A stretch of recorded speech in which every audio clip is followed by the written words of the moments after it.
Hey. Hi, guys. Welcome back to the studio. I am here on the west side of Manchester in the great free state of New Hampshire. Today is Sunday, and I don't have a full idea of what I'm going to talk about today, but I just realized, oh, I look like I'm on Star Trek. I even did my makeup. So welcome back. Usually on Sundays, I try to get a little philosophical and get a little um maybe like summarize what came up for me this week. And we've had a lot of sort of interpersonal conflicts happening here in the free state, and so I've really been spending some time reflecting on what makes like a good human, who should be having like influence on you, that kind of stuff. And so in that whole journey, I thought maybe, I don't know, I have like a million notes and maybe we'll be able to figure out something here.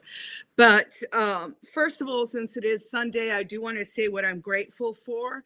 First of all, because my foot, see, has been sore forever, and I've been on crutches and I've been giving it a rest, and I'm going to the doctor tomorrow.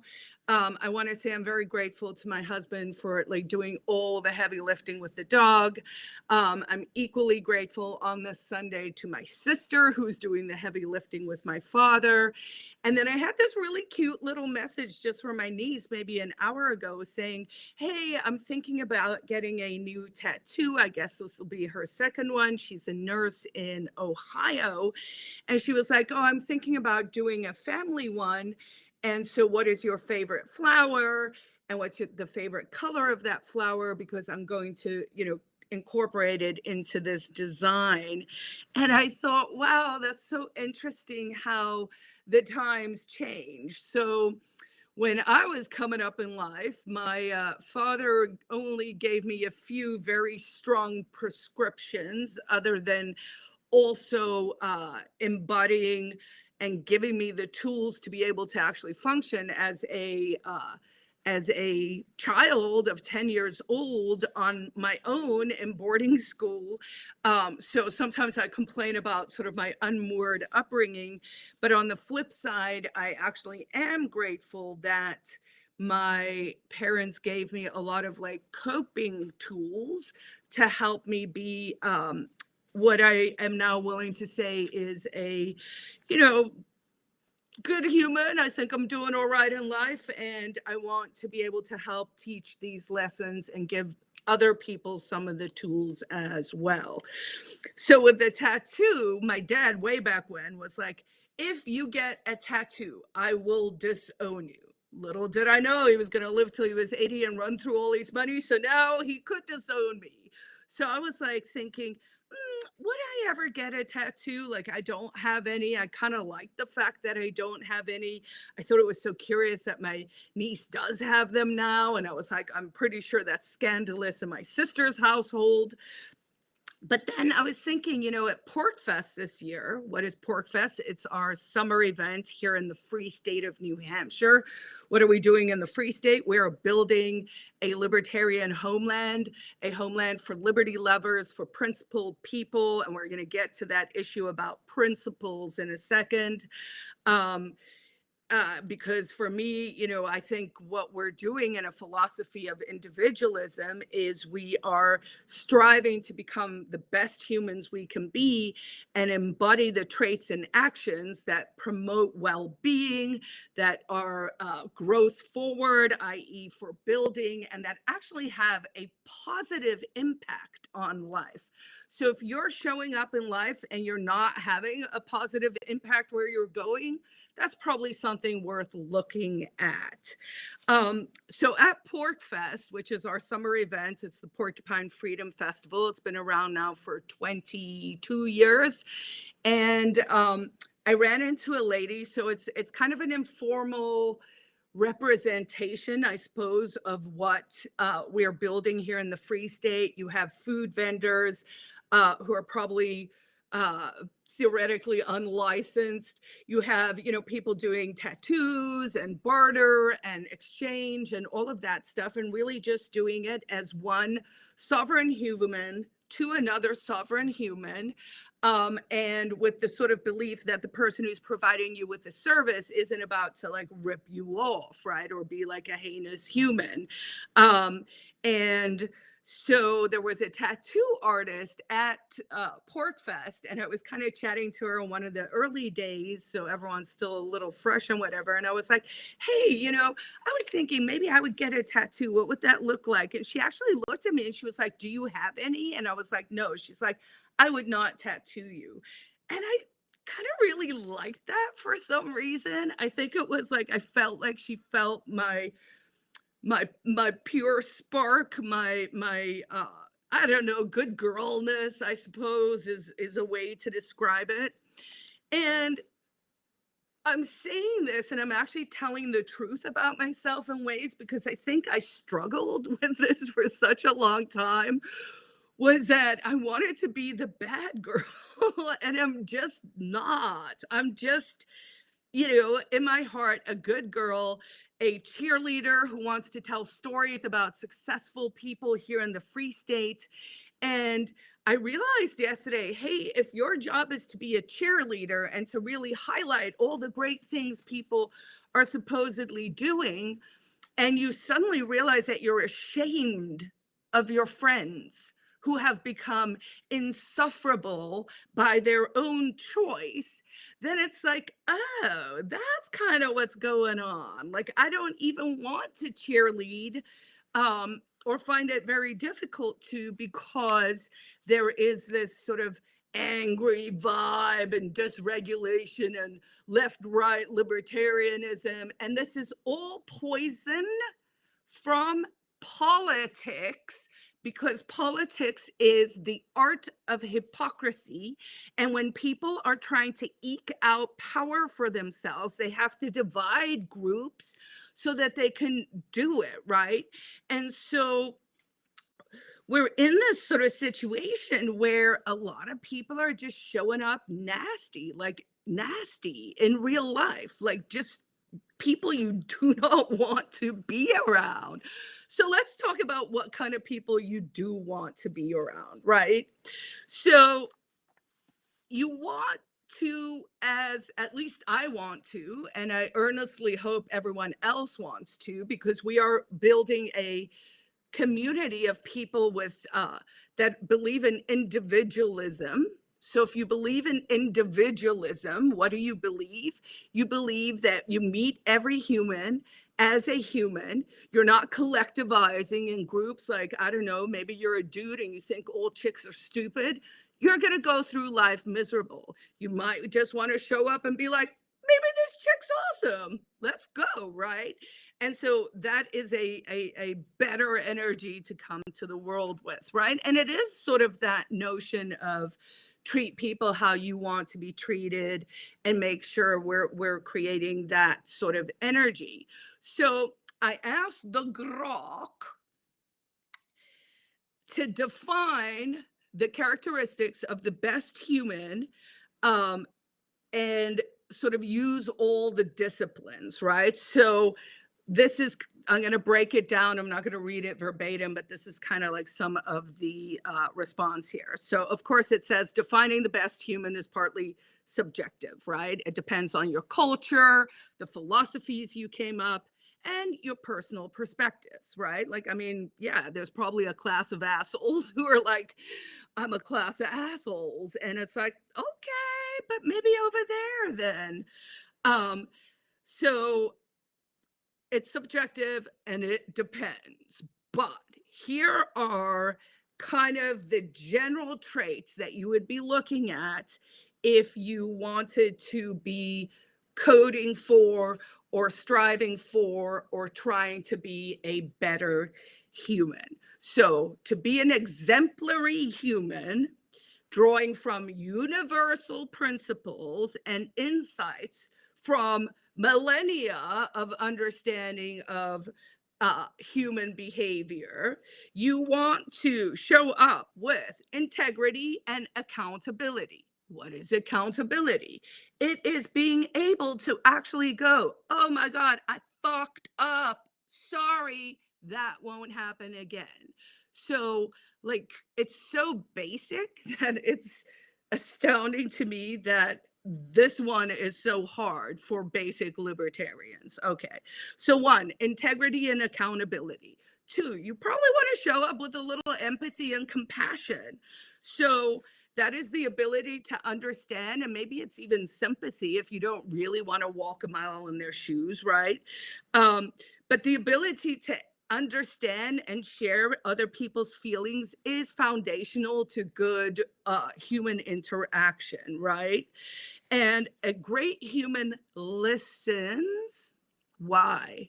You're just going to pause and you're going to listen because most of us desire to be heard. And I mean, I'm self-reflective enough to know I'm not the best at this one, but I have worked at it over the years. And if and when I find the time, I will listen and I will actively listen and I remember it all, right?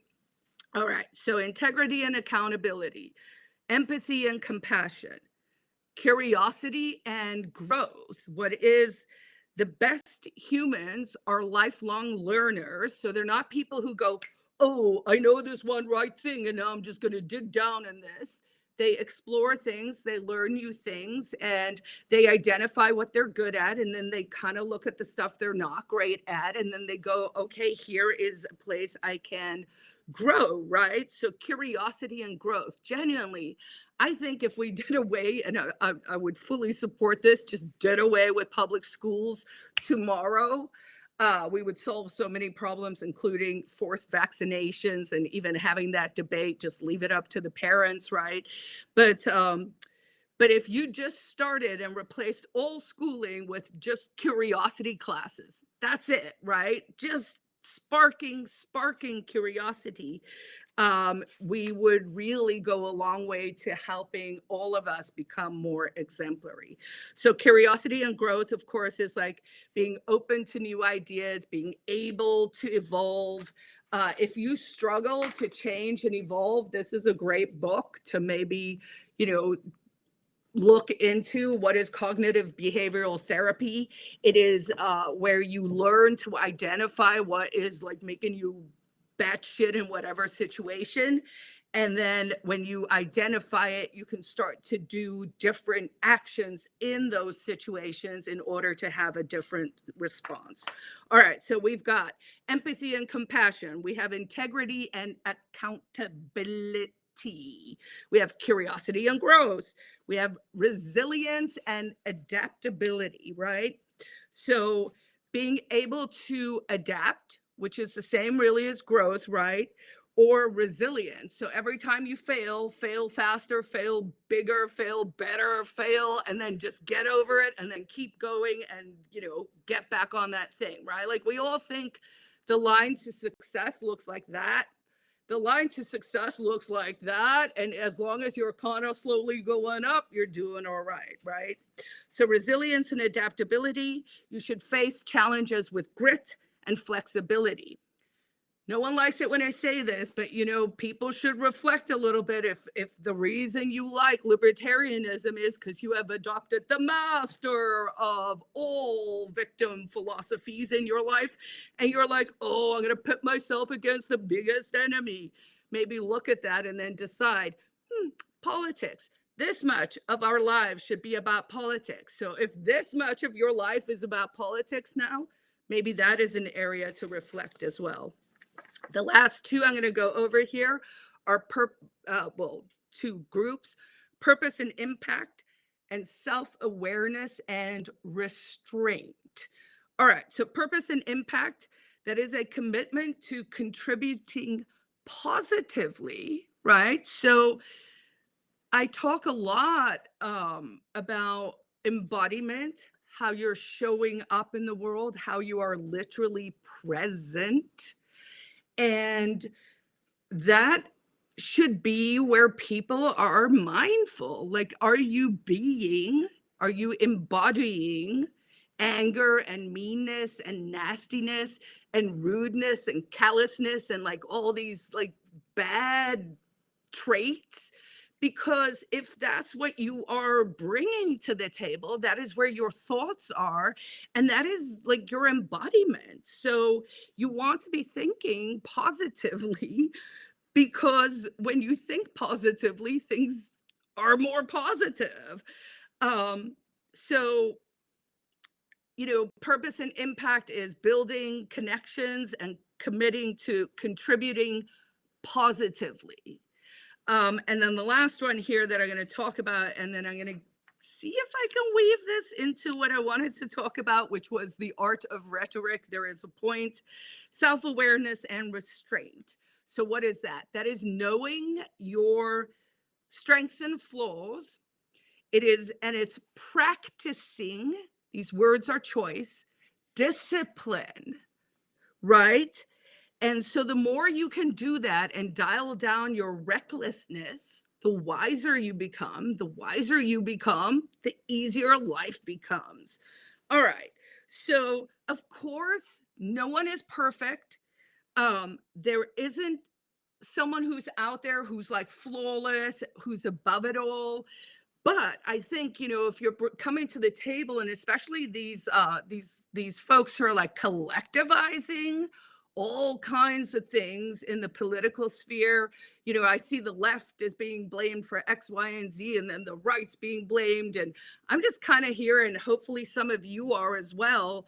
I'm looking at that landscape and going, everyone's being hypocritical. Everyone is kind of distorting things for their own gain. And that brings me to this part of today's tirade. And thank you all for joining me. I appreciate everyone who jumps on here, who follows. You can find all my content on my website, carlagerrick.com, The Art of Independence, as well as on my YouTube channel, also by my name. Everything's just under my name. So, I was watching a documentary about Heath Ledger this morning. Why? I don't know. It was like in my feed, and I was like, sure. And it's partly because on Sundays, one of my self-care choices that I try and do if I do have like a window of time, Sundays we kind of try and stay in the family. Louis and I will spend some time together. We plan our week. I try to make a yummy, delicious, beautiful lunch. And I try and watch documentaries about artists to understand the artistic condition, the human condition, what drives them, what tricks and trades they've learned over the years, how they have become successful, why they became addicts, how they unaddicted themselves. As someone who gave up alcohol back in 2017, it's a good reminder of things. So all in all, it's not even a guilty pleasure. I actually think it is a soft, good way to learn, right? So I actively seek them out. So I was seeking one out on Heath because really, I remember him being kind of like a heartthrob, maybe like my age, maybe a little younger. Um, and that he died, right? And I was like, oh, was he like a heroin guy, like whatever, right? So now I'm watching the documentary. No, it appears that he was mostly someone with one of those deep, intense sparks in life. He died at 28. He often talked about the 27 Club. He couldn't sleep, so I guess he got addicted to sleeping pills, and they don't address it specifically, but it does sound like he may have OD'd on the sleeping pills. But he was the kind of guy who was calling his friends at 4 a.m, waiting outside people's gates at 6 a.m. So maybe even a little manic, right? So I'm watching this documentary, and in my mind jumps this statement: make art, not rhetoric. Okay. So of course everyone knows the classic, which is make art not war, or make love not war, make art not rhetoric. All right, what did I mean by that? So rhetoric as a word, right, is Greek. It is it comes from logic, reason, and pathos, right? No, actually, let me back up, right? So Aristotle broke it down as threefold. So first it's ethos, and ethos is the credibility of the speaker. What does that mean?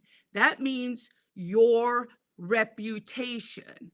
That means your embodiment. That means how you show up in the world and what other people think of you. And ethos, so it starts with the speaker, right? So this would be, let's say, with the Charlie Kirk stuff. This is, what was his reputation? If you looked at his words, I mean, I think you would just say he's actually a conservative constitutionalist. And then if you look at what other people were saying about him, there was reputation damage there. All right, so we've got ethos. That is the reputation of the speaker, or the authority with which the person speaks. Then there's pathos. And I think we kind of forgot this one, but what is that? That is appeal to emotion, right? And somewhere in this movement, we supplanted it with only logos, only reason, and only logic, right? And evidence. And I think that was part of the thing that we need to look at. We actually do need to balance emotion and evidence so that those things together create you. So now I'm back to alignment between your mind, words, and deeds, your thoughts, words, and deeds, your body, mind, soul. How are you embodying what you believe, and how are you putting it out in the world? So, to this week's big story example, I think people have learned it's not really cool to celebrate dead people, right? It is I don't know if it's like an actual sin, but I mean, it should be frowned upon and is frowned upon it, to speak ill of the dead, right? But now you'll remember years ago, people were doing it on the right to people on the other side, or to even like people on their side. I don't know. Some people are just insulting everyone. And so with Aristotle, ethos, logos, pathos, right? So my point is, okay, so it's important who is the influencer. Now, if we go through history, and I'm going to do this part really quick, right? So back in ancient Greece, rhetoric was a essential tool for people to talk, right? And to sort of figure it out. So that's under Aristotle. But then the Romans kick in and they go, So way back in the day, it was a respected discipline. It was actually a essential tool. So you would look at who the speaker is, how they engaged your emotions to convince you of something with reasoning, logic, and evidence, right? So that was a respected discipline, Aristotle. Then the Romans come and they're like, we'll make it a noble art, right? And that's like Cicero and those dudes. And of course, then Plato's like, well, let's just make it sophistry. And so then the Middle Ages, this idea of rhetoric actually starts to shift to true manipulation, right? And that's also where in the Middle Ages and into the Renaissance, where it becomes sort of part of the education system. All right, then in the 17th century to sort of modernism, before we were in the 20th century, during the Enlightenment, now the rhetoric starts to become almost propaganda, right? And I would say now, in present time, it is misleading. So there are all these tools of argumentation. And as someone who's a lawyer and who actually studied the art of argumentation, we can see it when it's employed from a mile off. And it's important. And I guess the takeaway I want for people to get here is, are you fabricating untruths because you're playing some kind of rhetorical game that you don't fully understand. Oh, you're spending your entire life lying, or really just looking at issues through this very extremely unnuanced, narrow, stupid band, right? Where no one is really looking holistically at the big picture of life, which is more than this fucking coding for conflict, left, right, blah, on the internet, which isn't even real. So I guess what I'm trying to get at is there's so much energy being expended in trying to pit groups against each other. And as a purist, from a libertarian perspective, I thought what libertarianism best solved for is the fact that we didn't have to decide which group was right about what silly thing they were yelling about, because we're individualists who believe in property rights and the non aggression principle. And if we can agree on those things, we can actually all be happy and be neighbors and live together. But then it turned out that no, for some people, like there's no common decency, which is why I am explaining what makes people a good human. And if you're flailing in life, if people don't want to work with you, if you are not getting the results you want, it's possible that you still need to develop some of the skills that you need for this next adventure, but that you're not there. And when I say not there, I think the issue is, are you coming with that curiosity, or are you coming with I am rightism, right? So you're not having a conversation, you're just ready to be like, I know best. And the reality is, very few people know very many things, right? And if we're going to be down on democracy, right? So mob rule, so just a whole bunch of people are just swayed one way or the other, then we have to sort of be skeptical, I think. And I don't know. I don't know why we're caught up, especially as free staters here in New Hampshire, why we are caught up in a fight that I feel like was fought and won 20 years ago, at least for me, which was, hey, I believe in a philosophy of individualism. And what that means is you judge every person who shows up in front of you in that moment.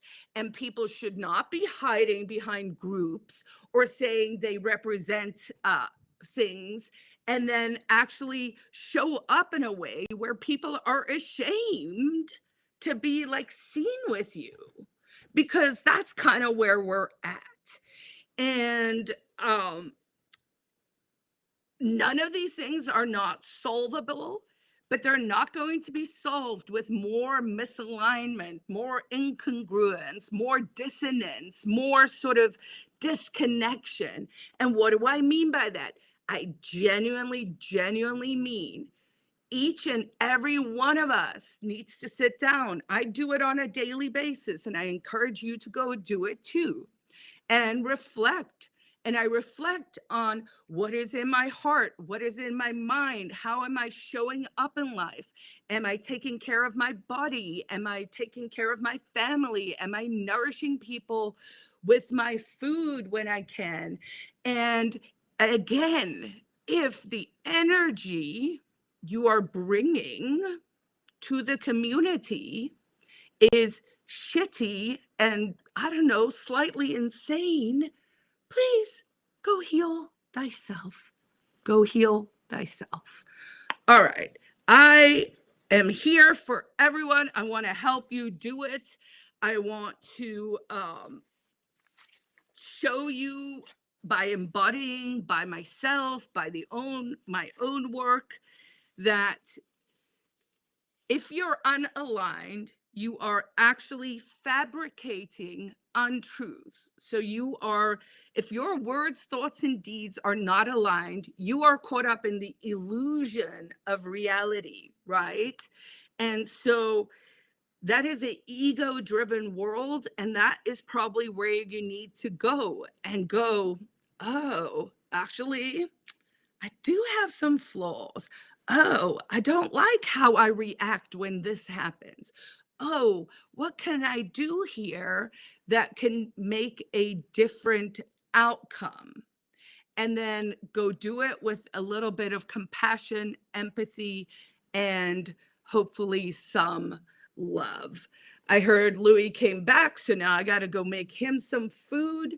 A reminder, this one was all over the place. I'm not even going to feel bad about it. I am ticking the box for today. Today was day 264 of my living experiment. That is where I jump on here and have done it for 264 days straight to talk about whatever's on my mind. Sometimes it's like this, all over the place. To talk about what's on my mind, to talk about life in the Free State, to talk about what we're trying to accomplish here. I am very future driven. I have been in New Hampshire now for almost 20 years. I have been leading with others the Free State Project over the years. And I have seen these sort of pockets of real animus blow up from time to time. Basically, the solution to the problem, of course, lies, as it always does, with everyone's individual choices. All right, I will be back here again tomorrow. Mondays, I do the FSP Free State Project weekly update. If you want to know what's going on in the interim, go to fsp.org/calendar. Tomorrow, I have a writing group that is at the Quill from 7 to 9 p.m. On Mondays, every second and fourth Monday at the Quill. I have helped people write books. I actually do have an MFA on top of my legal degree. And I would love to create more art, less rhetoric. All right. Thanks for joining me, guys. I'll see everyone back here again tomorrow.